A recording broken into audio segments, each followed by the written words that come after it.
El podcast librero llega gracias a Busca Libre. Todos los libros que necesitabas a solo un clic de distancia. Siempre lo voy a decir, parte del privilegio de conducir un programa cultural es poder entrevistar a personas que admiras muchísimo. Y el día de hoy está justamente una de ellas, está Marco Martos. Marco, bienvenido al Buen Librero, ¿cómo estás? Muchísimas gracias y me siento estimulado con lo que dices. El escritor está acostumbrado a estar en la oscuridad y lanzar sus cosas, pero al prestigio, digamos, a la fama, también se puede decir, no tanto, o yo por lo menos no tanto. Entonces siempre me descoloco un poco, pero al mismo tiempo agradezco y sé que es importante que las personas se sientan tocados por la literatura y de hecho extiendan a veces eso al propio autor.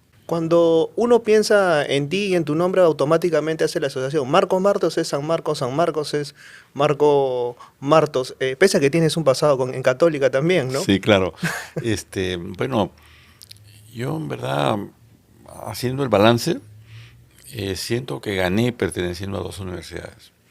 Eh, en la Universidad Católica conocí, por ejemplo, a Washington Delgado, que después fue mi maestro. En ese momento fue mi profesor, pero después fue mi maestro, ya estando en San Marcos. A Luis Jaime Cisneros, que también era un estupendo profesor, con el que fui allegado también. A José Miguel Oviedo, que era un gran crítico, y también a eh, Carrión Ordóñez, Enrique Carrión Ordóñez, que era profesor de cursos, los cursos más difíciles para nosotros, historia de la lengua, el origen del español. Era muy minucioso, sabía muchísimo. Y era amigo de la gente. Ahora, San Marcos para mí fue un deslumbramiento, esa es la palabra. ¿Ha cambiado la forma de enseñar con el paso del tiempo? Bueno, de hecho, la educación se transforma con el tiempo.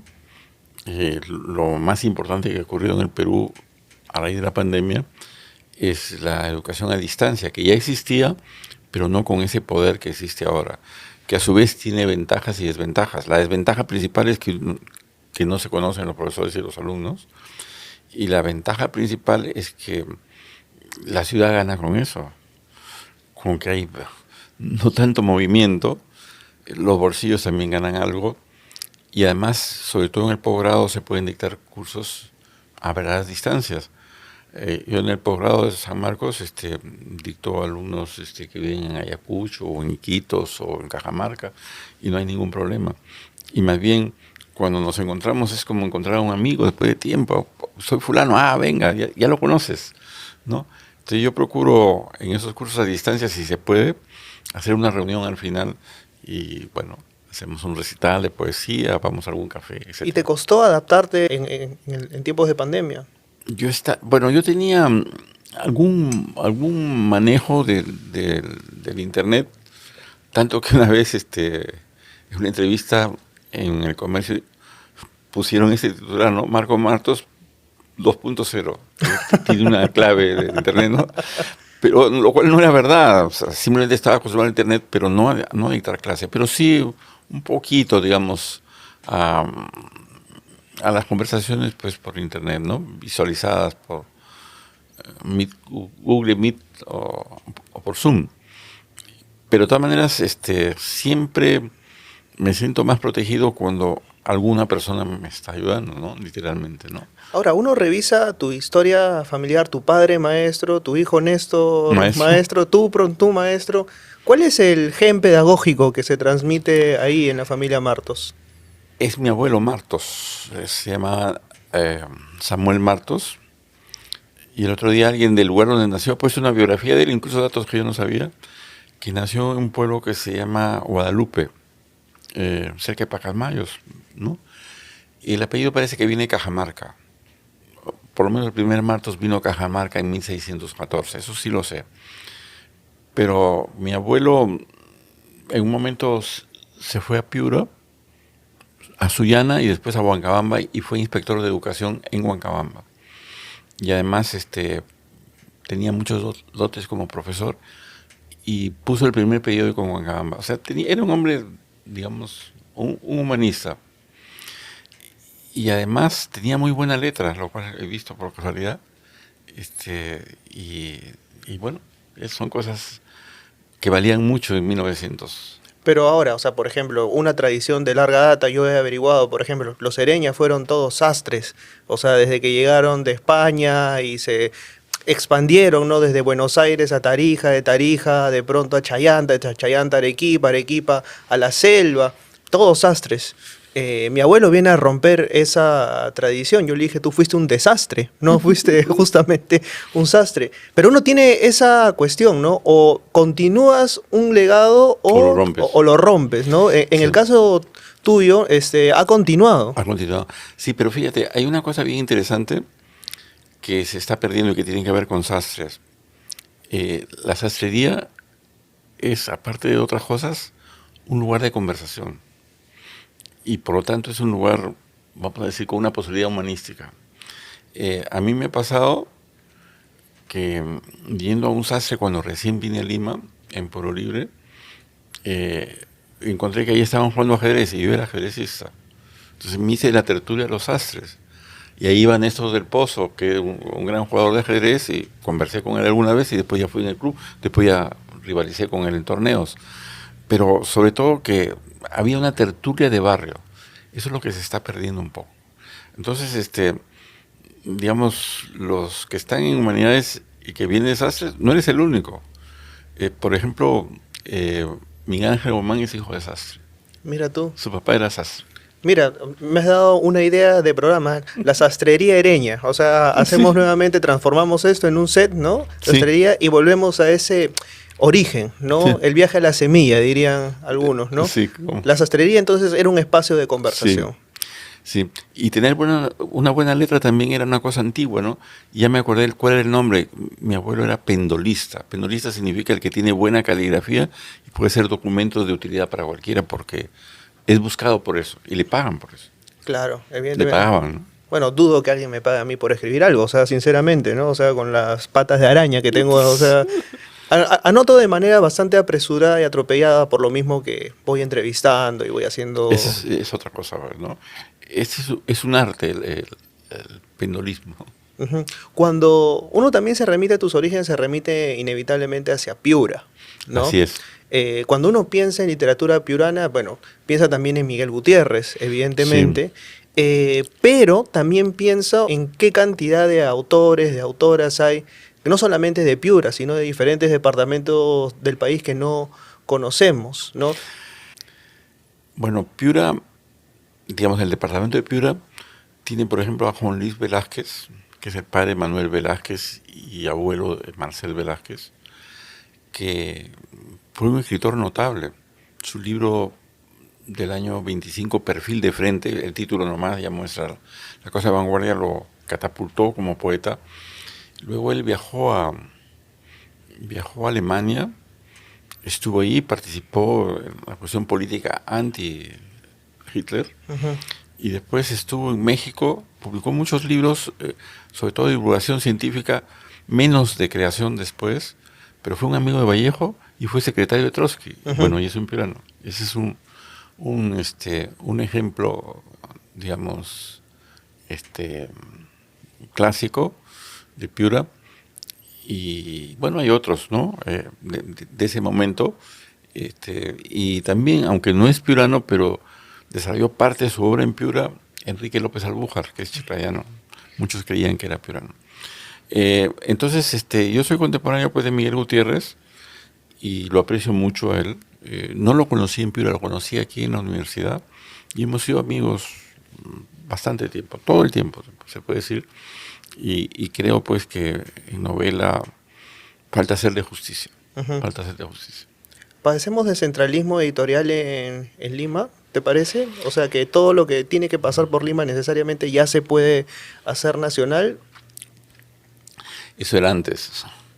Yo creo que en ese momento hay tantas cosas que han ocurrido que está cambiando el panorama. Principalmente es esto. En los años 50, 60, tal vez hasta los 70, era verdad lo que decías. O sea, un autor que publicaba en Lima y que era comentado en el comercio, ya llegaba a todo el país. Ahora ya no es así. Entre otras razones porque los periódicos no tienen ya sección cultural, o cada vez más disminuida. Te dan noticias a veces de la publicación de un libro, pero al mismo tiempo todo ha cambiado pues con el internet. Muchísimas cosas. Yo siempre pongo los ejemplos de ajedrez. El Perú siempre ha tenido muy buenos ajedrecistas, pero no llegaban más lejos, uno a veces, Oreste Rodríguez, por ejemplo, o Esteban Canal en los años 20 y 30, pero no un conjunto. Pero el Internet ha facilitado no ya libros, sino la posibilidad de acceder a libros por Internet. Entonces, en cualquier punto del país, un jovencito puede estar al tanto de las novedades de ajedrez. Y el Perú es campeón en ajedrez en 10 categorías panamericanas, ¿no? Y son 20 categorías. O sea, un solo país, el Perú, es el campeón panamericano de ajedrez con más triunfos. Y eso pasa en la literatura también. Es posible pues que tengamos noticia de escritores que viven fuera de Lima. Yo estoy más o menos informado de lo que ocurre en Piura y curiosamente lo que ocurre en la selva, pero no de lo que está pasando en Tacna, por ejemplo, porque por alguna razón no se difunde tanto. Entonces, pero pensemos al revés. ¿Qué pasa con los escritores que están ahí que simplemente tienen ocasión de difundir más sus obras? Como ocurre con los de Trujillo, por ejemplo. Sí. ¿Cuál es la labor de la academia en ese sentido? Bueno, aquí hay dos cosas. Las academias, bueno, se fundaron en general por iniciativa española. La primera academia fue la Academia Colombiana de 1874, eso lo sé bien. Y la peruana es de 1887 y la fundó Ricardo Palma. Entonces, las academias, su labor es principalmente con el lenguaje, pero también muchos de sus miembros son de literatura o de otras profesiones. Palma tuvo un incidente que es muy conocido con los académicos españoles que no aceptaban que palabras nuestras, peruanas y americanas, se incorporasen al diccionario de la lengua. Eso ya está solucionado. El año 1951, el presidente de México, de ese momento, Miguel Alemán se llamaba, convocó a un congreso de academias a que concurrieron todos menos España, porque Franco tenía problemas con México, pero después se subsanó eso y España se ha incorporado con pleno derecho y sin preponderancia ahora en la Asociación de Academias. El diccionario que antes era de la Academia Española ya no es de la Academia Española, es de todos. Se llama DEL ahora, Diccionario de la Lengua Española. Y existe el Diccionario de Americanismos, que salió en el 2010, y cada país tiene su propio diccionario. El nuestro me tocó, digamos, impulsarlo, y salió finalmente en 2016, y ahora está subido en red. O sea, el diccionario de peruanismo. Porque una palabra puede ser originaria del Perú y estar en los 3 diccionarios y otras no. Por ejemplo, una batalla que tuvimos y la ganamos fue por esta cosa que parece pequeña pero no es tanto, que la palabra papa sea la primera entrada a la denominación de ese tubérculo que los españoles llaman patata. Antes era al revés. Pero hay millones de personas en el mundo, muchas más, que dicen papa, que dicen patata. En España mismo hay zonas donde se dice papa. Entonces, bueno, ante tanta evidencia ellos tuvieron que ceder. Pero tampoco son, digamos, la gente no lo toma a la tremenda ahora, sabe discutir, en fin. Te decía esto de la academia por lo que la academia hace, ¿no? En base al canon que selecciona y que de pronto para discutir si una obra entra o no dentro de ese canon se generan discusiones larguísimas y hay una discusión todavía más larga, ¿no? Para hacer que ese canon se traslade a la gente y la gente pueda conocerlo y evidentemente sentirse cercano, ¿no? Entonces, ¿sientes que ha habido de pronto un divorcio grande entre lo que la academia hace para los académicos versus lo que hace para alcanzar a la gente, obras literarias que por ahí pues de pronto no están en el canon pero merecerían un poco más de difusión, ¿no? Bueno, el término academia no abarca solamente a las academias de la lengua, no abarca en general el trabajo universitario, ¿no? De hecho, pues una característica del canon es que no es fijo, ¿cierto? Cambia con el tiempo y los que quedan los llamamos clásicos. Entonces podemos perfectamente señalar, por ejemplo, en ficción, en el caso peruano, qué autores, digamos, esta palabra también es peruana, impajaritablemente clásicos, ¿no? Bueno, es Alegría, es Arguedas, es Vargallosa. Pero ¿quién más? Ahí viene el asunto, ¿no?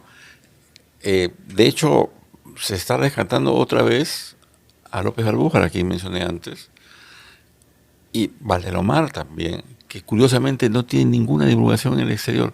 Yo no sé las razones, pero no tiene divulgación, a pesar de que él era un hombre del mundo.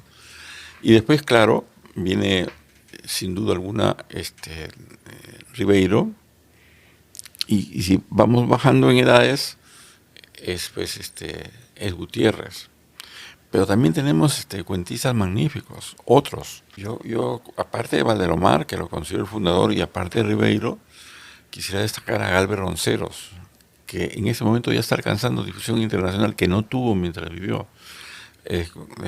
Desde su primer libro, Los Ermitaños, hasta el último, que se llama Poeta con perro en la taberna. Poeta con perro en la taberna, Sí, ¿no? efectivamente. Que es magnífico, y que es muy gracioso. Aparte que hay un perro que habla. Que es, o sea, un mérito que pocos le reconocen a Antonio Gálvez Ronceros es la capacidad enorme que tiene él para trasladar ese lenguaje coloquial de la campiña al relato y hacerlo muy natural, ¿no? O sea, de hecho lo domina, es un gran dominador del relato oral, ¿no? Bueno, es que quisiera decir que hay gente que no se entera, o sea, no, simplemente no lo ha leído, o lo está empezando a leer ahora. Y hay otros cuentistas. Quisiera mencionar un cuentista que ha muerto, que a mí me parece estupendo, me parece un clásico, que es Jorge Ninapaita. Jorge Ninapaita solamente escribió 3 libros, que yo sepa, y es absolutamente extraordinario, y empieza a ser reconocido en el exterior. Yo creo que él se va a sumar a este grupo de clásicos. Ahora, claro, las mujeres se han demorado más en el siglo XX y XXI. Claro, en el XIX tenemos a Carolina Mato de Turner y a Mercedes Cabello Carbonera y otras más, ¿cierto? Como Carolina Freire, que es menos conocida. Pero en el XX, pues, Magda Portal, en poesía y en narrativa. Claro. Tiene una novela bien interesante. La trampa, ¿no? La trampa, del 1947. Y bueno, pues es un modelo. Ahora en poesía ahí está, pues, Blanca Varela como un gran ejemplo. Pero ahora noto que hay más mujeres que escriben. Particularmente una joven que yo he conocido porque fue a San Marcos, que ha publicado en Planeta, Yeniva Fernández. Me parece estupenda, ¿no? Y hay más, ¿no? Y además en varios departamentos. No sé si en todos. Pero en Piura, que yo sepa, hay un movimiento muy fuerte de poesía y de narrativa que antes no existía. Bueno, hay circunstancias que también de cierto modo favorecen, ¿no? Bueno, la globalización, tú mencionas el internet, hay una, creo que efervescencia por las editoriales independientes que antes no había, o sea, en No todo había. caso creo que están facilitando la publicación de muchas y de muchos autores que finalmente pues creo que estamos redescubriendo, ¿no? Si no hubiese sido por una editorial independiente, yo no hubiese leído, por ejemplo, a la trampa de Magda Portal, ¿no? O trabajos de autoras que tienen de pronto algún tipo de ascendencia peruana, como el caso de Flora Tristán, ¿no? Y, por ejemplo, sí. Peregrinaciones de una Pauria, que me parece un libro formidable, ¿no? Es formidable. Y que creo que debería enseñarse en los colegios, o por lo menos tener una ligera aproximación que creo que no se tiene, pues, ¿no? Bueno, el asunto, vamos, por la literatura entramos a todos los problemas del país. En realidad, pues, hay un problema con el magisterio, que se subsana individualmente por pequeñas áreas, digamos, y de pronto se destaca, ¿no? Por ejemplo, yo me asombro cuando veo que chicos ganan primeros puestos en concursos internacionales de matemática. Me sorprende bastante, pero está pasando casi en cualquier parte. Yo diría que en todo el país hay núcleos de maestros extraordinarios. Hay que encontrarlos, pero a veces se les encuentra. Pero la obligación del Estado, pues, es la base, o sea, mejorar a todos, no a algunos. Eso es verdad. ¿Qué tiene San Marcos que no tiene de pronto otras universidades? Bueno, hay una cosa que conversaba con Pablo Macera sobre el sentido de pertenencia. que es muy importante. Él me decía en los años 80 que había tres agrupaciones, digamos, que en el Perú tienen mucho sentido de la pertenencia. El Ejército, el Partido Aprista en el 80, y en tercer lugar, San Marcos. Y me decía, y el más poderoso es San Marcos, porque el Ejército sales, del APRA puedes renunciar, pero no de San Marcos. Donde vayas, eres sanmarquino y tienes esa estrella en la frente, digamos. Y ese sentido de pertenencia te hace, cuando haces el balance, ¿no?, disminuir las dificultades. Yo mismo no diría que he tenido una vida agradable en San Marcos, la he tenido bastante áspera, pero he sabido defenderme. Ajá. Por ejemplo, calumnias muy frecuentes, pero sistemáticas. Por ejemplo, una persona inventó que yo había literalmente comprado alumnos para ganar el decanato. Uh-huh. Y lo dijo un montón de veces y después está arrepentido. Eso molesta mucho, ¿no? Molesta mucho. Y rivalidades personales, pero todo eso uno se olvida cuando ve, digamos, que algo de lo que uno hace es eficaz para otros. Ahora me ha ocurrido una cosa. Tengo un curso que es ¿cómo se dice? Por internet. Entonces hoy día había clase. Entonces no hay clase hoy día. Entonces por lo menos 3 alumnos me han escrito que si vamos a recuperar la clase. Entonces yo he sido previsor. He visto que los alumnos necesitan 16 semanas y he puesto 16 semanas de clase sin poner esta semana. Entonces ya les he dicho, ya se quedaron. O sea que alumnos que has visto 3 veces, por internet además, por vía virtual, te están pidiendo recuperar a la 3ª clase, quiere decir que no están descontentos conmigo. Bueno, entonces eso me alienta. Algo debes estar haciendo bien.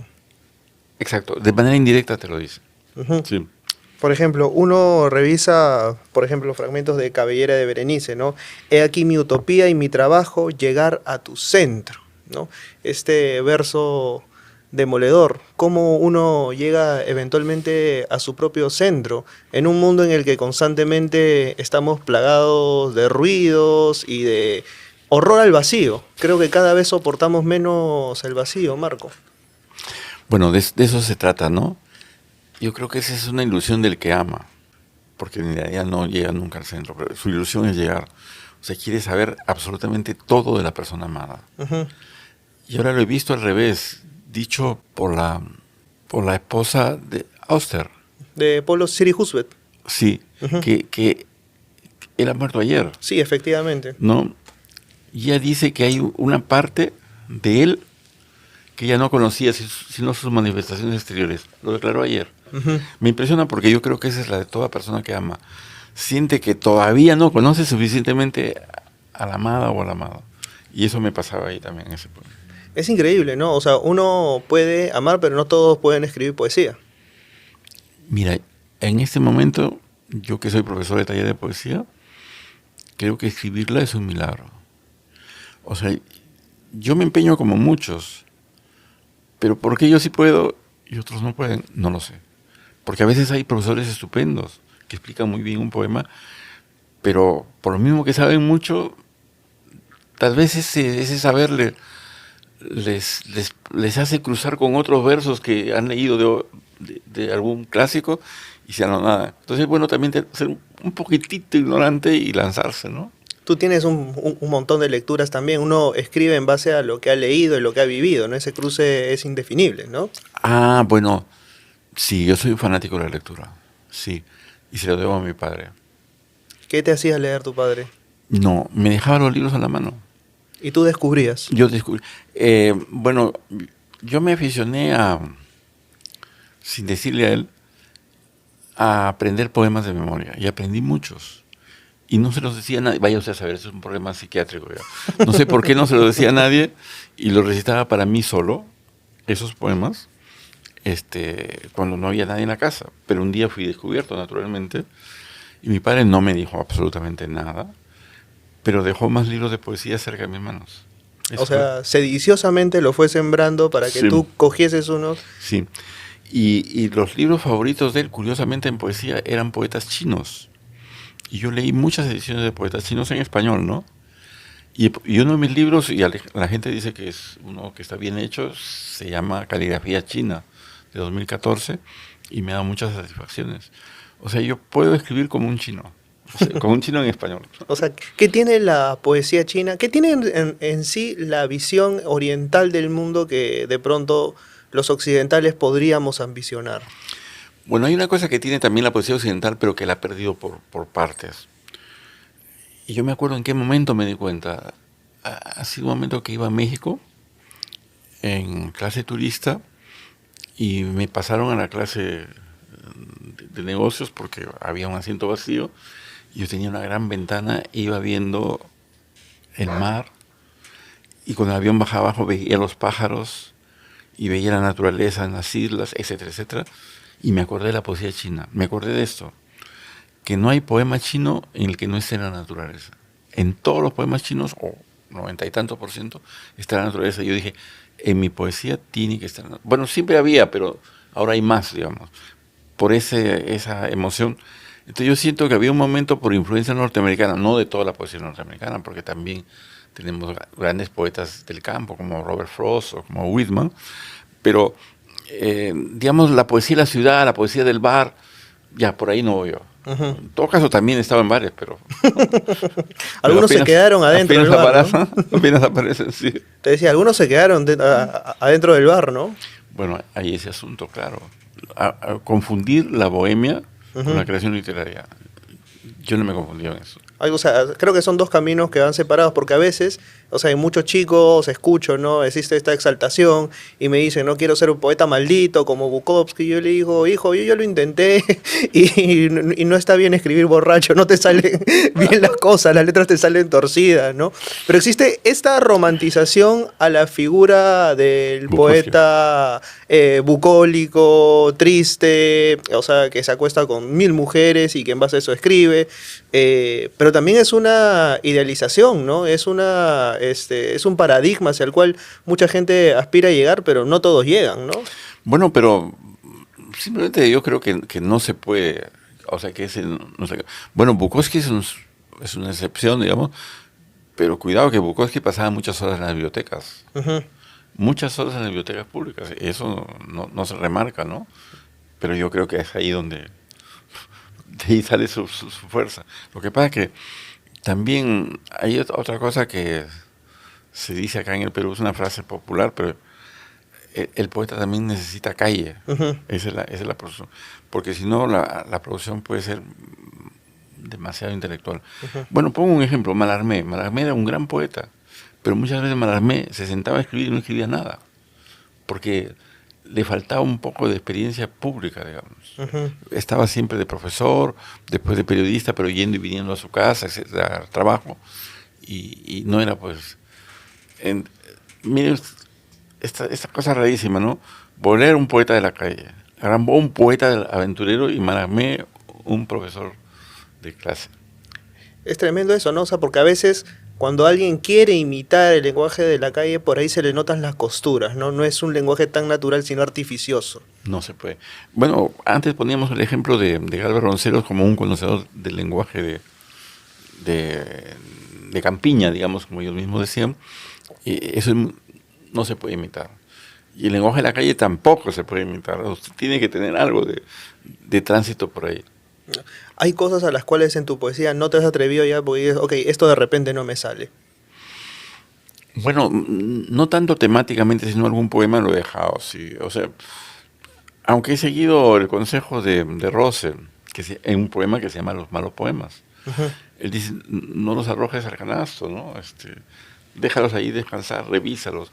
Y a veces uno salva una frase o algo de un poema que está desechado. Pero claro, a todos nos pasa.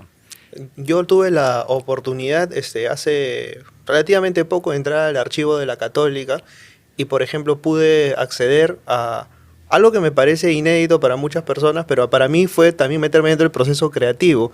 Estos papeles que escribía Martín Adán en las servilletas del Cordano y demás. Y dices, mira, si estaba de pronto con algunas copichuelas encima y escribe así, imagínense lo que haría en otra situación, ¿no? Bueno, yo sinceramente creo que que Martín Adam bordeaba la genialidad, o era un genio. Una de dos.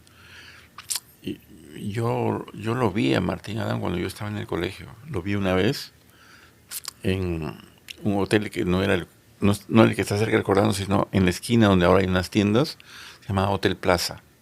Y yo estaba con mi padre y mi madre en ese hotel, y mi padre me lo señaló en el restaurante y me explicó la historia de Martín Adam. Así supe que existía Martín Adam, pero lo vi de cerca, digamos. Y años más tarde me atreví a hablarle en el bar Palermo. Me habían recomendado que le hable de las estrellas y no de poesía. Yo le hablé como una persona normal, le pregunté que si podía tomar con él, y sí, hablamos del tiempo, de cualquier cosa. Yo no le dije que él era Martín Adam, en ningún momento, pero me fui satisfecho de haber hablado con él. Tremendo, ¿no? Ahora, si es que, a ver, yo repaso, tú habías compartido pues con grandes, ¿no? De la historia de la poesía peruana, Westphalen, me imagino. De Westphalen he sido allegado también. Imagínate, o sea. Por azar, pasó esto. Westphalen trabajaba en la revista Amaru, en la uni, y yo era profesor en la uni. Y muchas veces me traía hasta el centro de Lima en su auto. Y él quería ser amable conmigo, me hablaba, pero manejaba mal, y yo venía muy nervioso, etc. Ya, años más tarde, Mito Tumi, desde el diario Marca, donde yo estaba también, le hizo una entrevista que no sabíamos, pero a él le disgustó. Y un tiempo más tarde, años más tarde, ya en los últimos años de él, Mito Tumi quiso hacerle otra entrevista y Westphalen le dijo, mire, usted no, mande a otra persona, no quede satisfecho. Y fue mi hija, que se llama Dafne, que estaba empezando en periodismo, y yo la preparé un poquito, ¿no? Y fue allí esa entrevista donde él estaba alojado de una mesón de Santé de Chorrillos. Y a partir de ahí, como ya se descubrió eso, que ella era mi hija, yo empecé a ir una vez por semana, y durante 3, 4 años, los últimos, he estado muy cerca de él. Incluso él vino a la boda de mi hija. Hay una foto donde está. Bueno, un cariño, digamos, casual, pero yo apreciaba mucho su poesía. El otro poeta que conocí bastante ha sido Washington Delgado, que ha sido pues mi más cercano, pero también he estimado mucho a Bendezú. Estoy hablando de la generación del 50. A Bendezú, a Chariarse. A Chariarse ha sido íntimo amigo mío cuando ha venido al Perú, porque él ya vivía afuera. Y de mis contemporáneos, pues, el poeta, digamos, de prestigio más allegado ha sido Cisneros. Y el segundo, esto casi no he sabido, ha sido Nostroza. Yo aprecié mucho a Nostroza cuando vino de Cuba. Antes sabía de su poesía, pero él vino pues con este libro, El consejero Lobo, que a mí me parece estupendo, y tuvo que soportar pues las diatribas de los que no habían ido a las guerrillas y le censuraban a él que no hubiera venido, lo cual es absurdo. Y yo siempre pensé que cada uno debe hacer lo que quiere, en fin, ese es un tema aparte, ¿no? Pero he tenido mucho aprecio hasta el final, ¿no? Y participé en un homenaje a él que se organizó hace 2 años. ¿Y con Herod llegaste a compartir? Sí, pero no tanto. Herod era mi compañero en la Católica. Él había ingresado un año antes, pero hemos llevado algunos cursos juntos, por ejemplo, el curso de interpretación de textos con Zubizarreta. Y recuerdo mucho esta escena, que el profesor Zubizarreta nos había dado para interpretar el poema 18 de Trilce, que es el poema de la cárcel, ¿no? Los 4 rincones que inevitablemente dan el mismo número. Ahí hay una figura femenina. Contigo seríamos los 2 más 2 que nunca. Di libertadora. Entonces la pregunta era, ¿quién es esta mujer?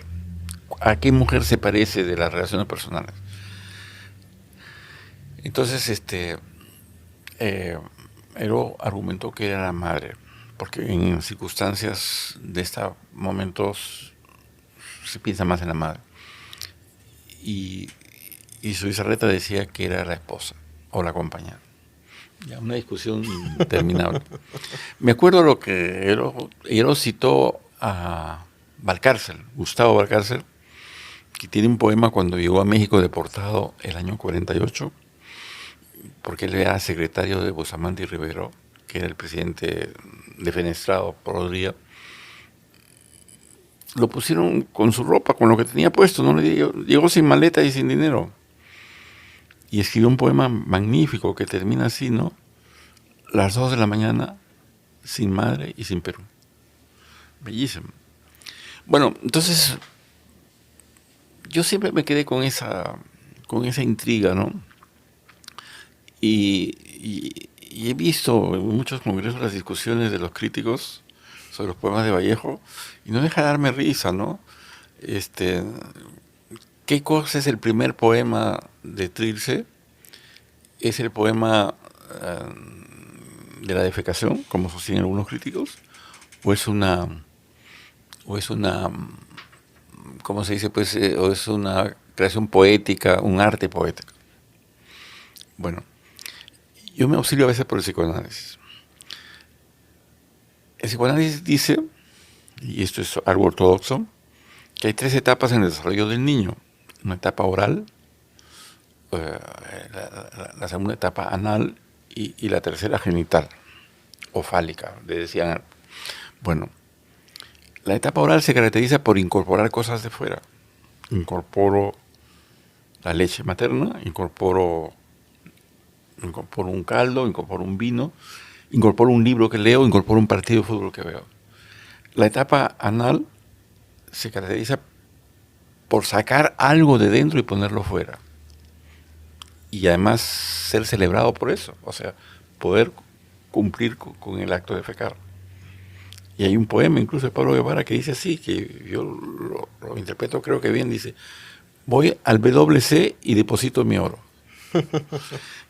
Y los padres aplauden.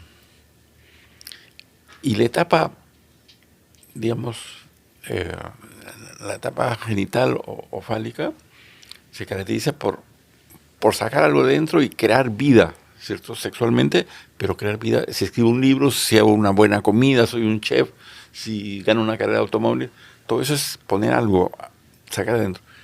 Entonces, lo que comparte la etapa anal y la etapa genital es sacar algo de dentro y ponerlo fuera. Por lo tanto, si ese poema es visto por algunos como el acto de defecación, tienen razón, pero los otros también tienen razón. Esa es mi conclusión. y la misma para el otro poema, el 18. ¿Qué mujer es la que acompaña en nuestra cabeza? Bueno, Freud mismo, que hay 3 mujeres que nos acompañan, o 3 elementos femeninos que acompañan simbólicamente al ser humano, al varón sobre todo, ¿cierto? Una es la madre, otra es la compañera, la esposa, y otra es la muerte. Y las 3 se parecen en que te producen alivio de algo. Incluso morir no se muere sufriendo como la gente cree. Morir es un acto de alivio, el último acto, ¿no? El último momento. Y así metafóricamente se puede decir que se trata de un valor femenino simbólico que acompaña en los momentos de mayor sufrimiento al ser humano. ¿Ya? ¿Para qué pelearse? Bueno, pero tamaña discusión esta de Herod con el profesor, ¿no? Porque sí creo que en Herod estaba muy marcada la figura materna por algo. Y es que en esta incursión que hice por la bóveda de la universidad pude acceder a objetos personales de Herod. Y hay una carta bellísima, dolorosamente bella, porque en el dolor también se puede apreciar la belleza, en la que Herod le cuenta a su madre que prácticamente está regresando para incorporarse a la guerrilla y le dice: yo sé que para ti te va a parecer un disparate, pero esta es mi misión porque tengo una visión ulterior con la patria.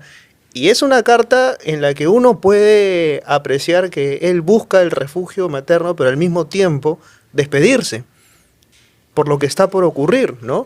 Y eso es un zamaqueo al alma no menos importante, ¿eh? Bueno, es la figura materna, pues es muy fuerte en Heró, claro. Uh-huh. Y acuérdate que Heró no tuvo, digamos, al final una pareja, como sí tuvo, por ejemplo, Luis Hernández. Yo conozco bastante detalles de su vida personal, y sé que tuvo una novia que, bueno, cuando él murió buscó otra situación, y para tristeza también se murió el segundo. Ajá. Son episodios muy tristes que, bueno, a mí no me toca tanto dilucidarlos, pero sí, bueno, quería decir esto sobre Heró, que Heró a mí me llevó a San Marcos un día que se presentaba Jorge Guillén, el gran poeta de la generación del 27, y es un momento muy emocionante para mí y es inolvidable. O sea, ir con Heró a ver a Guillén y encontrarlo y casi tocarlo, digamos, fue muy emocionante. Y ese día también conocí a Corcuera y conocí a Raceto, que era... En ese momento había una generación del 60 en la cual yo no estaba. Estaban Corcuera, Naranjo, Raceto y Calvo. Pero ya se hablaba de una generación del Se hablaba 60. que eran ellos, pero Claro. no éramos nosotros.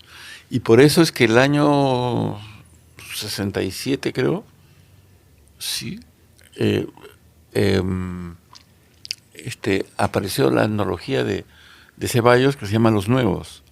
Y Los Nuevos, ahí no estaba Heró, porque Heró pero estaba Cisneros, estaba Inostroza, estaba yo mismo, estaba Julio Ortega, estaba Henderson y estaba Mirko Lauer. Esos eran los nuevos, la colita del 60. Y ahora ya no, ahora somos centrales. Ahora, hay épocas también que tú mencionas, son más fecundas para producir poesía y otras para producir narrativa. Uno creería que en esta época no se podría producir absolutamente nada, pero estamos realmente en una época en la que puede producirse algo, porque uno diría que los cambios están, pero la visión a propósito del mundo para enterarse de los cambios y ser conscientes de ellos, no sé qué tanto. Bueno, lo que ocurre es que hay, me parece, ¿no?, que hay cambios en la sociedad que se producen a principio muy lentamente y después muy rápido. Muchas de las personas que vivieron en España en 1492, en 1500, en 1520, no tenían ni idea de lo que significaba, de lo que estaba cambiando el mundo con el viaje de Colón, y ni idea del poder que iba a tener España. Se demoraron, algunos pasaron su vida sin saberlo, pero una generación más y ya el cambio se sintió. Como yo recuerdo haber estado en Francia el año 88, 1988 y 89, y en ese momento empezaba a usarse ahí la computación, y hubo un curso para profesores. Yo ya me venía, no tuve tiempo, yo no lo llevé. Y entonces por ahí vi discusiones en el Perú, y Sofocleto, que estaba vivo, dijo que en una computadora no iba a poder escribir tan rápido como escribía en una computadora, pero como escribía en una máquina de escribir. ¿Y para qué tantos? Me acuerdo que yo pensé cuando estuve por primera vez, ¿para qué tantos botones? Ahora ya me acostumbré. Bueno, el cambio de generación se ve en esto también, en mi caso personal. ¿Quién me enseñó a mí a manejar una computadora? Mi hija. Entonces, me he visto literalmente obligado a aprender, y yo no soy un enemigo de las computadoras para nada. Me parece... Por ahí está la vocación docente también, ¿no? Cuando uno enseña, aprende, ¿no? Sí. Y además uno aprende de los más jóvenes. Bueno, este es el ejemplo familiar, pero de hecho que yo aprendo mucho en las clases con los propios alumnos. Uh-huh. Y percibes que, o sea, no voy a decir ni voy a ponerme aquí el San Benito de decir, ok, las generaciones actuales no tienen una percepción del mundo aguda, pero tú ves en ellos que sí puede surgir algo eventualmente. Por supuesto que sí. Interesante. Por supuesto que sí. Más, estoy convencido, y creo que hacemos bien los mayores en transmitir algo de esperanza. Y me parece importante, porque no es la suerte personal, sino la suerte colectiva de un país entero. Entonces, donde sale, digamos, el deseo de genialidad, hay que digamos, estimularlo. Los científicos, los creadores en general, comparten con los niños la curiosidad, y sin curiosidad no se avanza. Y también a propósito de qué tanto quieres dejar, ¿no? O sea, yo me imagino, y de hecho dentro de tus poemas también se percibe el apego a la tierra, el apego al país, tu visión de país. De hecho, cada 28 de julio, me imagino que por ahí ves circulando Mi poema, tu sí. poema. Sí. ¿Cuántas veces más lo van a citar, dices tú? Pero ¿es algo que te agrada, te desagrada? Que me he acostumbrado, pero al comienzo me sorprendía mucho. Ujú. Sin duda fue un azar, pero un azar, digamos, bueno, ya se produjo, que alguien que yo no sé quién ha sido, escogiese ese poema para decirlo en los Juegos Panamericanos del año 19. Y yo creo que ningún otro poeta en el Perú ha podido tener ese privilegio. Reconozco que ha sido un azar, pero el poema también se defiende. ¿Ah? Pero, o sea, yendo de lleno al poema, ¿cuál es la génesis de ese poema? Bueno, en verdad yo soy un lector, digamos, loco, que leo mucho y cosas diferentes, y leo cosas de historia. Y hay un historiador francés, me parece que es Michelet, que, que dice lo mismo, pero lo dice enredado, vamos a decirlo, ¿no? Y yo le capté, yo capté. En dos palabras, ¿qué es lo que hace que las personas sientan que es de un país? No es la historia, porque si no, los países no cambiarían las fronteras. Pongo el ejemplo Yugoslavia, que fue, claro, una creación, pero tiene cuántos países. No deseaban seguir juntos y no siguieron juntos. Hay personas que están juntas y no desean y pujan por separarse y no se separan bueno, los catalanes son españoles, sí son españoles, pero muchos estarían felices sin serlo, entonces no quieren izar la bandera española, etcétera. Eso no ocurre en el Perú.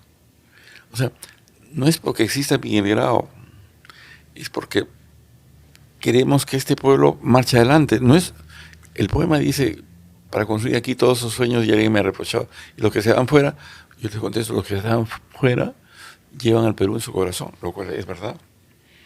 Así como las madres en la sierra llevan a los niños a la espalda, no nos podemos sacar de San Benito si es que es acusable de ser peruano. Ni Vargas Llosa ha podido. Hace poco se estrenó un documental a propósito de tu vida. Cuando uno ya ve en retrospectiva que se pueden hacer documentales a propósito de la obra y de la vida de uno, ¿sientes que algo has hecho que va a trascender a determinada cantidad de generaciones? Eso no lo sé. De verdad que no lo sé, porque pero de todas maneras es algo otra vez inédito. O sea, me ha tocado el privilegio de que un gran artista del cine como Mario Posey Scott y su esposa Claudia Rojas hagan esta película. Bueno, yo me he ido acostumbrando a la fuerza porque él tiene mucha iniciativa. Lo conozco muchos años, pero se puede decir que durante, no sé, un año lo he visto bastante seguido. E incluso sabemos cosas uno del otro que no sé de otras personas, ¿no? Es un gran creador y yo creo que también hay un estilo que él tiene particular que seguramente difiere de otros realizadores, pero que marca una época también. Esta es su época. Él ha guardado por una intuición grabaciones hechas el año 87, mías y de otros, porque en ese año se organizó un evento en Lima que se llamaba Cicla, organizado por el presidente de ese momento, Alan García, que hacía converger a literatos de muchos países y a músicos. Yo ahí conocí a algunos y he tenido trato con Enrique Lin, digamos, muy cercano, por ejemplo, con Elvio Romero. A Elvio Romero sí ya lo conocía, pero verlos ahí y conversar, y gente de la nueva trova, ¿no? Como Pablo Milanés, ¿cierto? Y como Rodríguez, ¿no? parecía mentira. Entonces hubo una efervescencia peruana solamente antes de ese congreso para hacer mover el ambiente, digamos. Entonces le grabó horas de horas a muchos poetas. Y creo que tiene, solo con eso, más videos y más películas, ¿no? Por ejemplo, una que yo vi, lo he visto hace 3 o 4 años y ahora he usado parte de ese material, ha sido una intervención que yo mismo tuve con Cisneros, con Oquendo, bueno, yo mismo, sobre poesía en ese momento. Bueno, se vuelve un dato histórico, ¿no? De cómo veían los poetas el año 87 la poesía del Perú. Cuando uno piensa en poesía, vienen a la mente dos caminos también, ¿no? Dejar que la inspiración lo asalte o encontrarse trabajando arduamente para poder crear algo. ¿Cuál es finalmente el camino? ¿Es uno, es otro, son ambos? Bueno, yo creo esta frase que no sé si dijo Goethe o Picasso, si la inspiración me llega, que me encuentre trabajando. No es una frase mía. Bueno, una característica de un poeta joven es que escribe lo que se le pasa por la cabeza, disciplinado o no. Pero cuando uno adquiere, digamos, más técnica, puede atraer, digamos, la inspiración. Es lo que yo hago ahora, ¿no? Yo publiqué varios libros, digamos, en el siglo XX, pero a fines del siglo XX, el año 97, 98, hice un estudio profundo, particular, de las técnicas de poesía, que hasta ahora me sirve. Entonces aprendí lo que no sabía. Digamos, yo sabía para dictar clases de cómo se hace un soneto, de cómo es una sextina, pero no había hecho, o había hecho incipientes. Entonces ahora yo puedo hacer, no diría que cualquier tipo, pero casi cualquiera. Entonces también soy prudente, como el mago que sabe hacer sus magias, pero tiene que medirlas, no ser exagerado. Pero de todas maneras soy prolífico, sí soy prolífico. O sea, en ese sentido, por ejemplo, los talleres podrían servir para pulir la técnica siempre y cuando haya constantemente un trabajo detrás. Bueno, yo siempre les digo eso. Hay una frase de Corcuera que la aprendí de él. Corcuera decía, la poesía es una amante celosa. Si te vas de ella un día, la dejas descansar, te puede dejar. Yo los tengo que dejar a ustedes, el tiempo ha llegado a su fin. Quiero agradecerle una vez más a Marco por haber venido al programa. Muchísimas gracias, de verdad, por visitarnos justo en el día del trabajo. Además, están celebrando los ociosos, dices. Sí, bueno, la verdad que un mérito tuyo es hacerme olvidar que me estabas entrevistando y como notas yo he hablado como en un café. Gracias. Y con nosotros será hasta la próxima semana, a la misma hora, por el mismo canal, pese a muchos con el mismo conductor. Descansen. Chau, chau.